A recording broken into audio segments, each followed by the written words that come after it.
Polemik pemecatan Direktur Penyelidikan KPK Brigjen Endar Priyantoro terus bergulir. Sejumlah wacana penyebab dikembalikannya perwira tinggi Polri oleh Ketua KPK Firly Bahuri ini mencuat ke permukaan. Salah satunya perbedaan pendapat terkait isu penanganan kasus yang sedang ditangani Endar menjadi penyebab sang Jenderal Bintang 1 ini dicopot.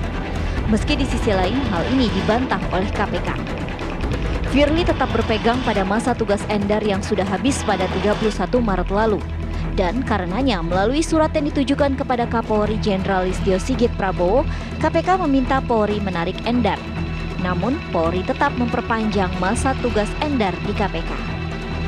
Tarik ulur penugasan anggota Polri di KPK sebetulnya hal yang lumrah. Namun sejumlah pihak mempertanyakan sikap KPK yang bersikukuh mengembalikan Endar ke institusi Polri. Lalu sebenarnya bagaimana prosedur penugasan personil Polri di KPK? Benarkah perbedaan pendapat antara pimpinan dengan penyidik dan pegawai KPK menjadi penyebab polemik ini mencuat?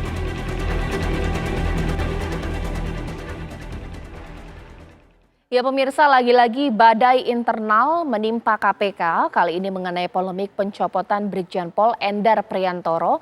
Tak terima dicopot, langsunglah ia melaporkan Ketua KPK bahkan Sekjen KPK ke Dewan Pengawas.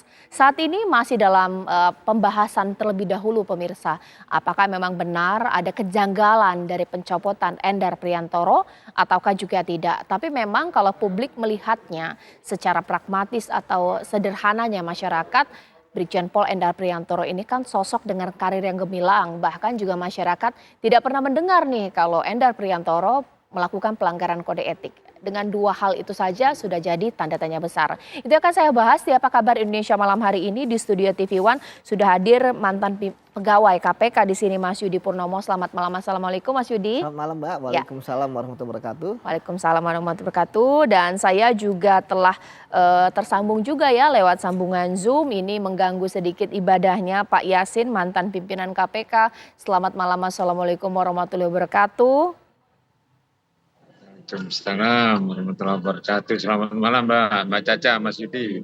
Ya. Pak Yasin, lagi umroh ya Pak? Ya, saya juga akan menyapa staf ahli Kapolri Irjen Pol Purnawirawan Arianto Sutadi. Selamat malam, assalamualaikum Pak. Waalaikumsalam, selamat malam Mbak Caca. Ya. Pak Yasin. Baik, Bapak-bapak izin saya ingin ke Pak Yasin terlebih dahulu. Pak Yasin, saya pertama kali ingin mendapat pandangan dari Bapak, mengingat Bapak merupakan mantan pimpinan KPK. Pencopotan dari Direktur Penyelidikan Endar Priyantoro ini menurut Bapak hal yang wajarkah atau tidak? Mengingat bahwa ini kan sebenarnya perbantuan ya Pak ya dari Polri ke KPK. Tapi diselesaikan dengan pemberhentian secara hormat. Bagaimana Pak Yasin? Ya, kita melihat reasoningnya itu dipaksakan. Alasan untuk mengembalikan, padahal KPK itu harus menjaga hubungan antar kelembagaan. Tidak bisa main paksa atau sepihak saja mengembalikan, dan apabila kita dengar bahwa Kapolri juga mengirimkan surat agar diperpanjang, ini kan suatu hal yang momentum yang baik sebenarnya kalau tidak ada sesuatu yang ada di dalamnya. Jadi tidak ada sesuatu yang di dalamnya, itu maksudnya ada kepentingan-kepentingan yang menjadikan KPK sekarang ini kan dilihat oleh publik ini kan tidak independen. Jadi atas dasar itu sehingga dia memaksakan untuk mengembalikan, dan kan ini bukan kali pertama. Rombongan Mas Yudi ini ya, atau yang pegawai 57 orang ini kan juga tidak ada sebab-sebabnya gitu. Tes wawasan kebangsaan itu hanya sebagai alat saja. Orang-orang yang berintegritas disingkirkan. Ini yang kedua juga Deputi Penindakan dan juga Direktur Penyelidikan juga disingkirkan. Ini saya kira motifnya itu juga merusak capacity building, yaitu kapasitas kelembagaan, hubungan antar kelembagaan juga dirusak. Dan padahal KPK itu untuk menjalankan tugas dan fungsinya itu juga perlu lembaga lain, apalagi APH yang lain, ya penegak hukum yang lain, yaitu kepolisian dan kejaksaan. Misalnya saat tangkap tangan itu perlu juga polisi. Kalau sudah dirusak hubungannya kan menjadi tidak bagus. Saat menggeledah, Terus kemudian saat mencari orang itu yang ada di luar negeri, itu kan ada juga jaringan Interpol, kita pasti akan minta bantuan kepada kepolisian. Kemudian juga penegak hukum yang lain, misalnya kejaksaan. Kita itu harus saling menjaga hubungan kelembagaan, misalnya untuk aset recovery. Tidak bisa sendirian KPK itu. Terus juga di dalam undang-undangnya ada tugas yang tercantum di undang-undang itu antara lain adalah di samping pencegahan penindakan itu ada koordinasi dan supervisi. Supervisi penindakan itu ya mesti dengan kepolisian dan kejaksaan. Tuh. Kemudian penanganan kasus ini lebih baik ditanganin siapa? Apakah kepolisian atau kejaksaan atau KPK sendiri? Atau misalnya menurut kejaksaan dan kepolisian harus ditangani oleh KPK. Itu juga berhubungan dengan KPK. Jadi kalau menurut saya jangan merusak hubungan antar kelembagaan yang pertama. Tidak bersifat kaku atau bahkan arogan, itu jangan. Saya kira itu. Jadi kembali ke reasoning tadi, reasoningnya juga saya kira ini sangat-sangat merusak di internal KPK sendiri. Untuk mencari orang yang berkompeten, berintegritas itu tidak gampang. Kalau hanya memulangkan dan lain sebagainya itu yang gampang.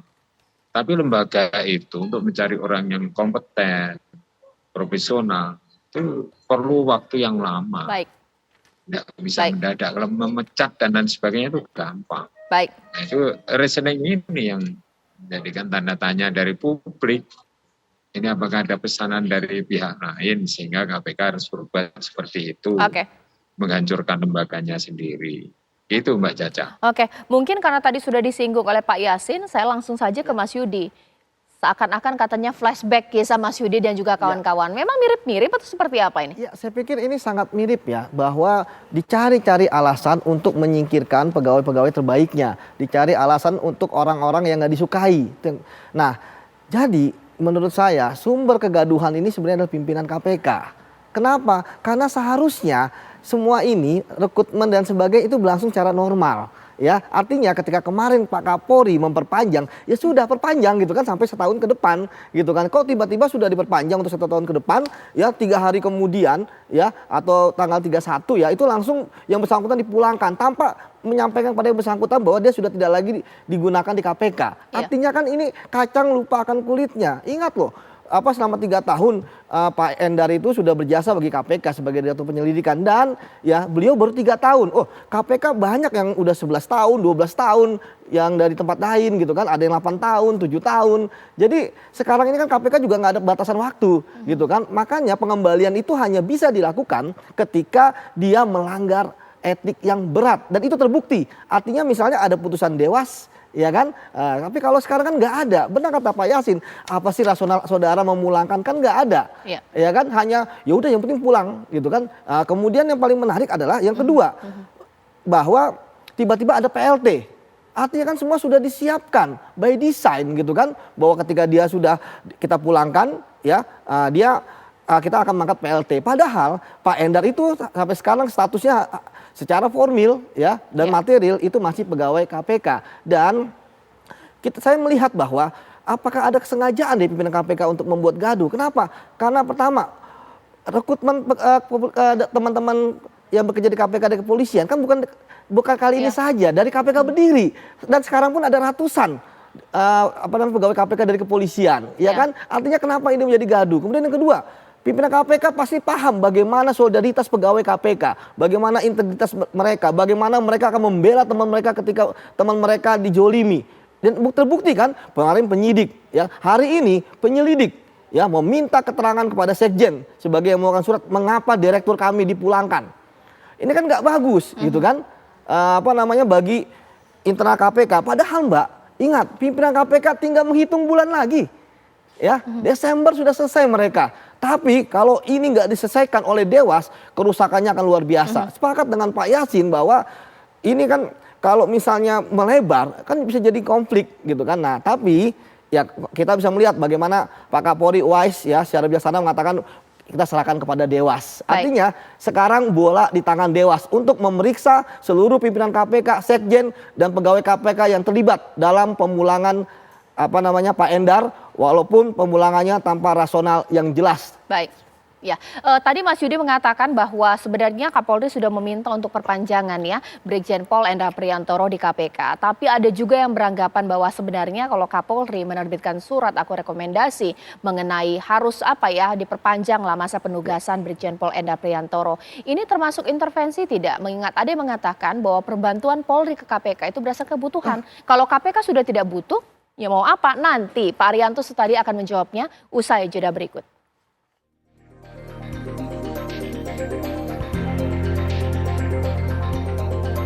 Institusi, kita harus tahu ya, di setiap institusi itu ada mekanismenya.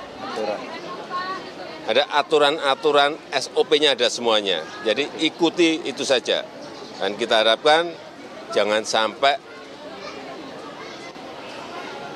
mutasi atau perpindahan itu membuat kegaduhan. Semuanya ada aturannya kok. Dilihat aja di mekanisme aturannya seperti apa. Ya.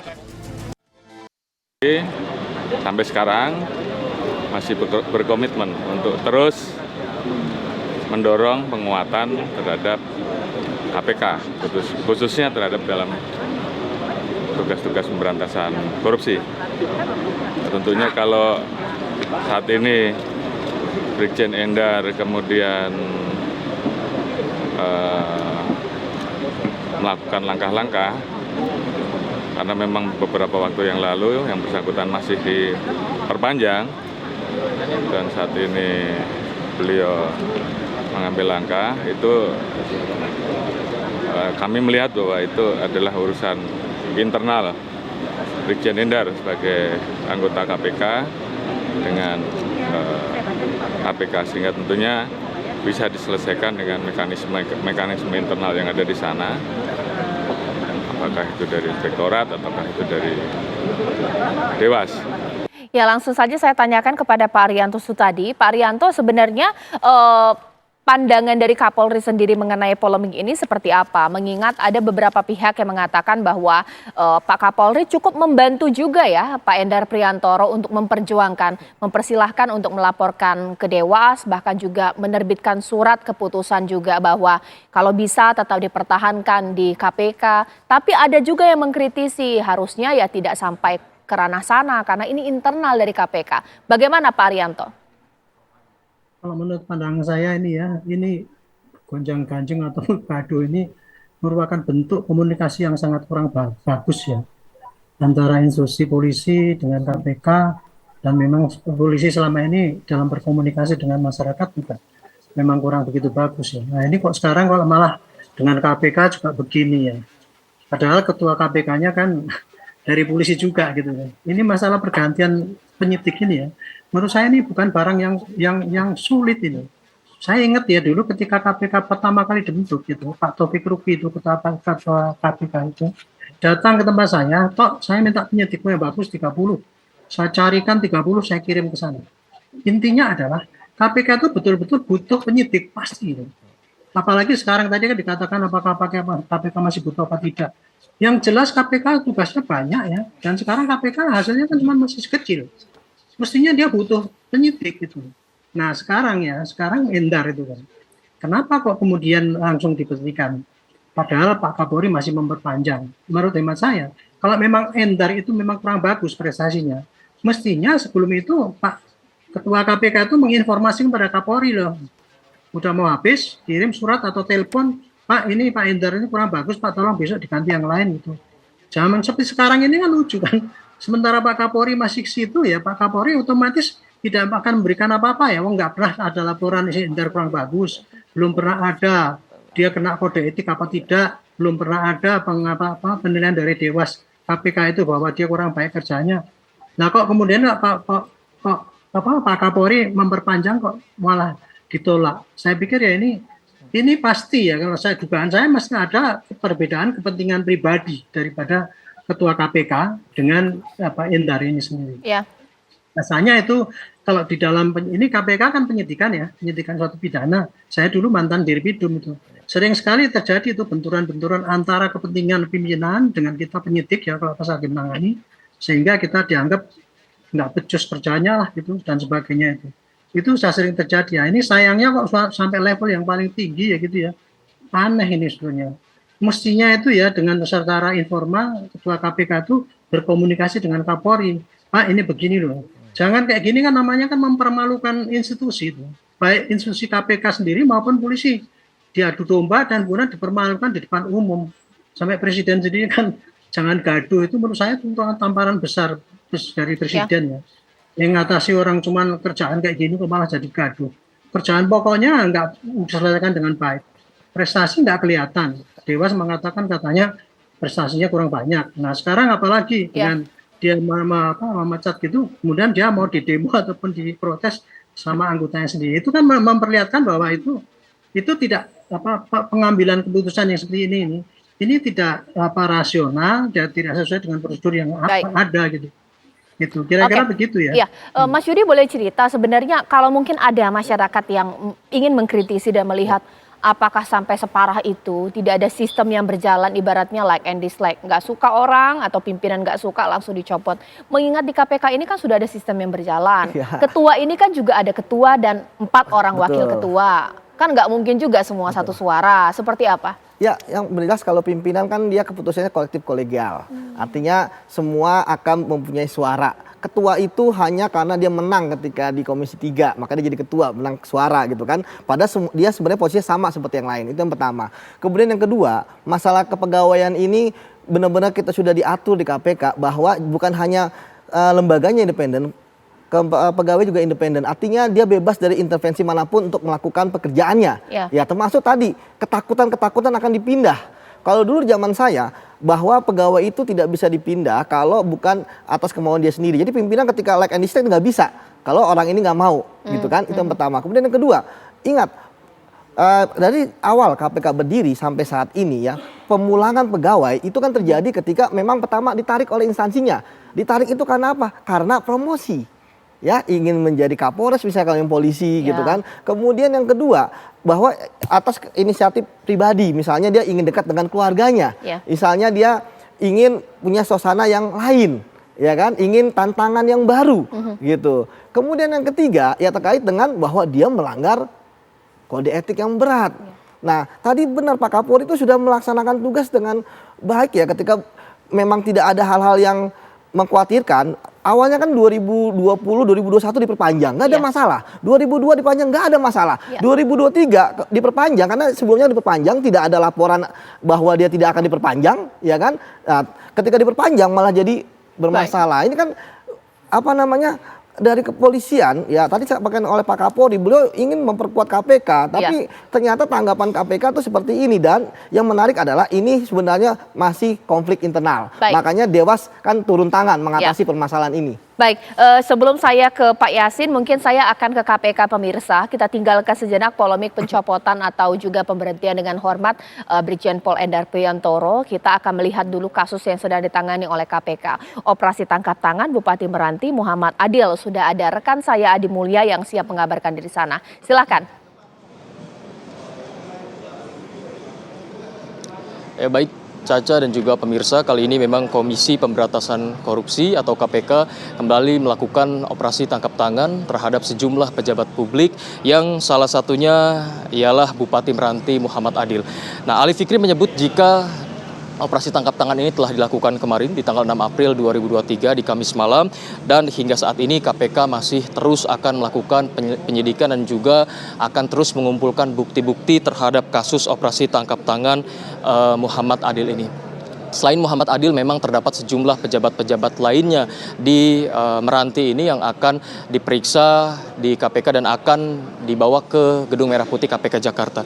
Untuk sejauh ini khususnya di Muhammad Adil sendiri, memang KPK mencatat setidaknya kekayaan Muhammad Adil terdapat 4,7 miliar yang diantaranya terdapat 73 tanah bangunan, ada juga 5 alat transportasi, kas dan lain sebagainya. Dan Muhammad Adil ini, Bupati Meranti ini tercatat tidak memiliki utang dalam laporan harta kekayaannya. Nah, untuk saat ini KPK masih akan terus melakukan penyelidikan dan juga mengumpulkan bukti-bukti yang ada. Hingga saat ini Muhammad Adil tadi telah datang ke Gedung Merah Putih KPK sekitar pukul 16 lebih 15 menit waktu Indonesia Barat dan saat ini masih menjalani pemeriksaan di dalam gedung KPK. Caca.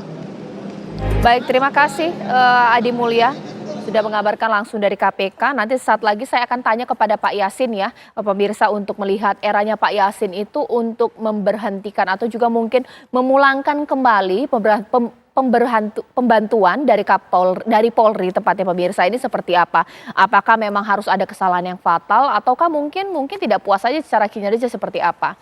Itu yang akan saya tanyakan sesaat lagi di Apa Kabar Indonesia Malam.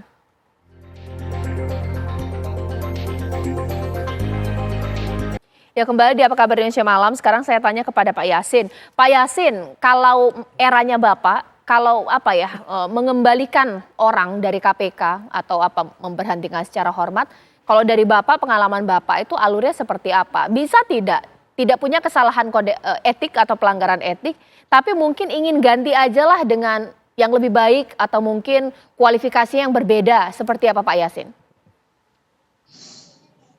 Ya.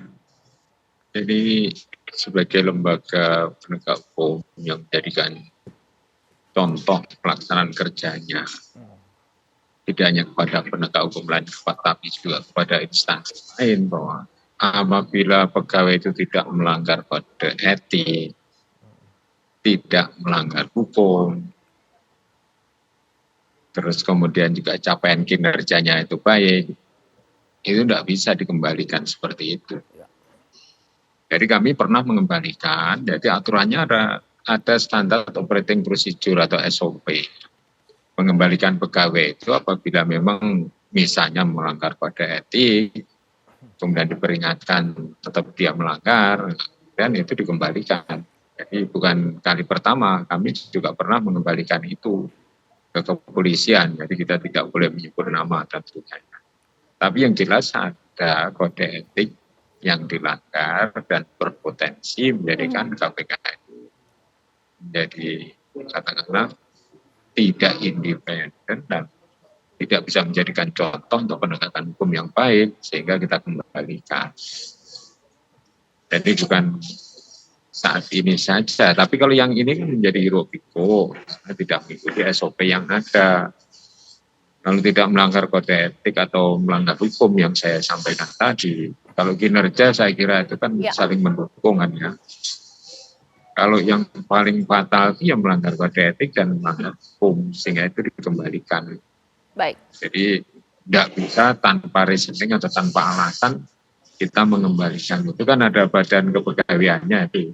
Pak Yudi itu kan sebagai ketua itu diatur dalam PP, karena yang memberhentikan dan yang mengangkat memang KPK, tapi tidak boleh sewenang-wenang. Wadah kepegawaian itu, wadah pegawai itu harus ada, dan itu diatur dalam satu pasal di PP nomor 63 tahun 2005 itu diatur, sehingga kita ini dijadikan suatu lembaga yang tertib aturan, yang melindungi pegawai, mengapresiasi pegawai apabila berprestasi, dan juga mendukung kompetensinya itu melalui diklat-diklat yang kita kirim. Jadi tidak gampang dan tidak serta-merta untuk mendapatkan pegawai yang sebenarnya sudah pada periode pertama sampai periode keempat itu telah bisa dicapai itu.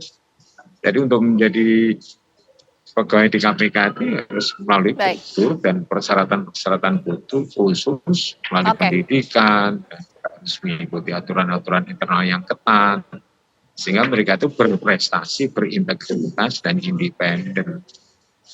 Tujuannya siapa? Tujuannya pimpinannya itu harus menjadi contoh.